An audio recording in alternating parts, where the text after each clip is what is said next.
क्या आपके पास अवन नहीं है और आप बेक भी नहीं करना चाहते, तो बनाइए इस तरीके से स्टीम पिज़्ज़ा। तो देखिए, इसको स्टीम करेंगे और बिल्कुल वैसे ही बनाएंगे, जूसी सा क्रंची सा पिज़्ज़ा। तो ऊपर से जूसी सा रहेगा और नीचे रहेगा क्रंची। लेकिन उसके लिए देखना पड़ेगा आपको पूरा वीडियो, तभी आप इन चीज़ों को समझ पाएंगे। पूरे टिप्स और ट्रिक्स फॉलो करिएगा और पिज़्ज़ा बहुत ही बेस्ट बनेगा। आप बेक करना भूल जाएंगे और उससे बहुत ही ज़्यादा जल्दी बनता है। तो हमने लिया है मैदा। तो मैदा मैंने बेस बनाने के लिए लिया है। तो आप चाहें तो बेस बाज़ार से भी ले सकते हैं। मैंने 1.5 कप मैदे का इस्तेमाल किया है। इसको अब हम छान लेंगे, तो इसमें जो भी गंदगी होगी वो निकल जाएगी। और इसमें डालेंगे हम चीनी, नमक और थोड़ा सा बेकिंग सोडा। थोड़ा सा अब हमने इनो का भी इसमें इस्तेमाल किया है। तो आप देख सकते हैं चम्मच बहुत ही छोटा है।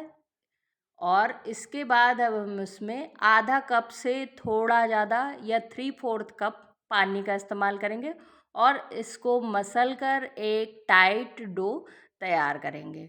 तो पिज़्ज़ा बेस आप बाहर से भी ला सकते हैं और आप इस तरीके से घर में भी बना सकते हैं। तो इसमें मैंने दही का या किसी ईस्ट का इस्तेमाल नहीं किया है।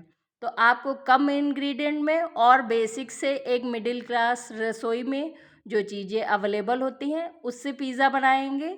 तो आप देखिए, इस तरीके से एक टाइट डो बढ़िया से लगाइएगा और इस तरीके से पिज़्ज़ा बनाइएगा। तो थोड़ा सा मैंने 1 से 1.5 चम्मच तेल डालकर इसको अच्छे से मसल कर रख दिया है 5 से 10 मिनट के लिए। उतने में ही ये सेट हो जाएगा। और इसको अब हम 5 से 10 मिनट के बाद फिर से एक बार स्मूथ करेंगे। और स्मूथ करने के बाद इनको बेल कर इनका एक जैसे आप बनाना चाहें, तो इसको स्मूथ करके आप लंबा लंबा कट करके डो को बराबर करने के लिए आप लंबा कट करके इनको बराबर पीसेस में कट कर लीजिए। तो अगर पिज़्ज़ा बहुत बड़ा या मोटा बनाना चाहते हैं तो आप उस हिसाब से इसके 1 2 3 4 जैसे पीसेस करना चाहें वैसे आप कट करके इनकी बड़ी बड़ी लोइयाँ बना लीजिए। तो इसको बनाकर और इसको थोड़ा सा थिक ही बेलेंगे, मैदा लगाकर इसको अच्छे से हम बेल लेंगे, रोटी की तरह बना लेंगे। और रोटी की तरह बेल कर तो थोड़ा सा हम इसको मोटे साइड ही रखेंगे, जिससे पिज़्ज़ा थोड़ा सा स्टिकी सा ना बनेगा। और इस तरीके से आप पिज़्ज़ा बनाएंगे तो स्टिकी भी नहीं बनेगा। तो देखिए, जूसी भी रहेगा और नीचे से क्रंची भी। तो उसके बाद हम फॉक की मदद से इसको प्रिक कर लेंगे, जिससे ये जो हमारा बेस है वो रोटी की तरह फूल ना जाए। तो उसके लिए अब हमें इसको प्रिक करना बहुत ज़रूरी है। तो आप जल्दी से इसको प्रिक कर लीजिएगा। और प्रिक करने के बाद देखिए, फॉक की मदद से हमने प्रिक कर लिया है। और प्रिक करने के बाद मैंने उधर बेकिंग सोडा बोला है, लेकिन मैंने बेकिंग पाउडर का इस्तेमाल किया है। सोडा का इस्तेमाल मत करिएगा, वरना ये कलर बदल देंगे। तो फ्रेंड्स, ये देखिए, मैंने फॉक से इसको अच्छे से प्रिक कर लिया है और थोड़ा सा मोटा ही रखा है। तो मैंने उस लोई में 4 कट करे थे, पर मैंने 3 पिज़्ज़ा ही बनाए हैं उतने में, क्योंकि वो आराम से प्रॉपर शेप से बन जाएगा। और अब हमने लिया है एक बटर पेपर और इसको देखिए, अब हमने गोल कट कर लिया है और एक पैन में इसको डाल देंगे। तो पैन अभी चढ़ाया है और बिल्कुल इसको सिम पर रखेंगे गैस को। और उस पर हल्का सा मैदा भी अब हम डस्ट कर लेंगे, जिससे जो हम अभी अपने मैदे का जो बेस बनाएंगे, पिज़्ज़ा का बेस, तो वो आराम से चिपके नहीं। तो देखिए, जिस तरफ से हमने प्रिक किया है उस तरफ को अब हम अच्छे से डालकर और अब हम इसको ढक देंगे धीमी आंच पर। तो धीमी आंच पर 5 मिनट के लिए ढक के रख दीजिएगा। बिल्कुल सिम पर रखिएगा गैस को, वरना बेस नीचे से जल जाएगा। और इसको अब हम पलट देंगे। तो इसको भी थोड़ी देर के लिए अब हम सेंक लेंगे। तो आप देख सकते हैं, प्रिक करना बिल्कुल मत भूलिएगा, वरना ये रोटी की तरह फूल जाएगा। तो अब हमने निकाल लिया है। ये देखिए, बेस हमारा हो चुका है रेडी। और इस तरीके से बेस अगर हम बनाकर इसको हम फ्रिज में स्टोर भी कर सकते हैं 8 से 10 दिन के लिए। तो आप स्टोर करिएगा तो एक पॉली बैग, पॉलीथीन जो वाइट वाली होती है, उसमें अच्छे से इसको पैक करके आप फ्रिज में 8 से 10 दिन के लिए आप आराम से स्टोर करके इसको रख सकते हैं। तो देखिए, आप चाहें तो बाज़ार से ले आइए, आप चाहें तो इस तरीके से भी बनाइए। तो उसके बाद अब हमने पिज़्ज़ा बेस को ले लिया है और अब हम इसको पिज़्ज़ा तैयार करेंगे। तो देखिए किस तरफ हमें पिज़्ज़ा सॉस लगाना है, जिस तरफ बिल्कुल समतल होगा उस बेस को हम नीचे रखेंगे और दूसरी तरफ हम लगाएंगे सॉस। तो देखिए इसको सॉस को लेकर अब हम फैला लेंगे। पिज़्ज़ा सॉस है तो आप चाहें किसी भी ब्रांड का ले सकते हैं या आप होममेड बनाते हो तो उसको भी ऐड कर सकते हैं। तो इसको अच्छे से स्प्रेड करने के बाद अब उस पर डालेंगे हम मोज़रेला चीज़।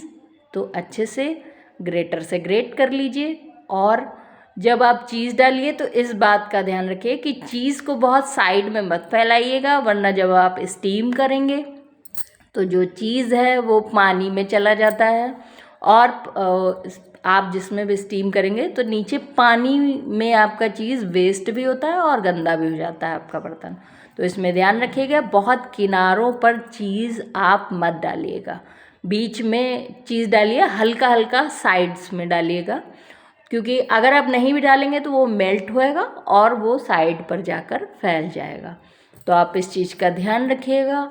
उसके बाद आप इसको अच्छे से देखिएगा, साइड्स पे बहुत हल्का लगाइएगा और बीच में बढ़िया से लगाइएगा, तो ये स्प्रेड होके साइड्स पे भी पहुंच जाएगा। उसके बाद अब हम अपनी मनचाही वेजीज़ ले सकते हैं, जो भी आपको वेजीज़ पसंद हो उसमें ऐड करिए। तो मैंने लिया शिमला मिर्च, टमाटर और लिया है प्याज और मैंने लिया है कॉर्न। तो आप मनचाही वेजीज़ ऐड कर सकते हैं जो आपका मन करे या जो आपके किचन में अवेलेबल हो। तो आराम से इसको बनाइए इस तरीके से। ये लीजिए पिज़्ज़ा हो गया रेडी। अब हम स्टीम के लिए चलते हैं। तो हमने लिया है एक पैन और पैन में डाला है पानी। तो पानी तेज़ आंच पे चढ़ाइए और इसको ढक दीजिएगा। पानी जब अच्छे से खौल जाएगा तो मैंने देखिए इस तरीके से स्टीम किया है। आपके पास स्टीमर हो तो उसका भी इस्तेमाल कर सकते हैं, लेकिन आपको ये देखना पड़ेगा कि पिज़्ज़ा उठाकर जब हम तवे पर दूसरे तवे पर ले जाएंगे तो उसके लिए ये बेस्ट रहेगा कि नहीं। तो मेरे लिए तो यही बेस्ट है, तो मैंने इस तरीके से बनाया है। तो आप देख सकते हैं। तो मैंने जो पिज़्ज़ा अपना तैयार किया था उसको अब रख देंगे इस स्टीमर पे, जिससे ये स्टीम होएगा और इसको ढक के रख देंगे। तो आप देख सकते हैं इस तरीके से आपकी सब्जियां अच्छे से पक जाएंगी, चीज़ मेल्ट हो जाएगा।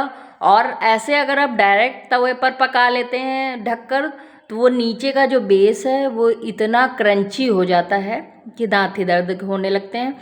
तो इस तरीके से परफेक्ट जूसी सा प्लस क्रंची भी बनाएंगे। तो उसको भी उसको देखने के लिए आपको पूरा वीडियो देखना पड़ेगा।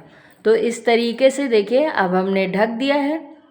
तो आपके पास अगर कढ़ाई में आप बेक नहीं करना चाहते या ओवन है नहीं तो आप इस तरीके से बनाइएगा। वो दोनों तरीक़ों से ये जल्दी पिज़्ज़ा आपका तैयार होएगा और टेस्ट में भी कोई कमी नहीं होएगी। तो 5 मिनट के लिए घड़ी का देख के आप टाइमर लगा लीजिए और तेज़ आंच पर इसको या मीडियम फ्लेम पर आप कह सकते हैं इसको आराम से इसको स्टीम करना है। स्टीम होने के बाद आपको क्या करना है इसको भी आपको देखना पड़ेगा, तभी वो परफेक्ट पिज़्ज़ा आपका रेडी होएगा। तो फ्रेंड्स अगर रेसिपी अच्छी लगे तो लाइक सब्सक्राइब करना बिल्कुल मत भूलिएगा। ये 5 मिनट हो चुके हैं और अब इसको खोलेंगे तो देखिए परफेक्ट चीज़ भी स्प्रेड हो गया है और जो हमारे वेजीज़ हैं वो भी परफेक्ट क्रंची सी अभी भी हैं, लेकिन हल्का सा सॉफ्ट हो चुकी हैं। तो अब हम लेंगे एक तवा। तो आप चाहें तो नॉन स्टिक पैन भी ले सकते हैं।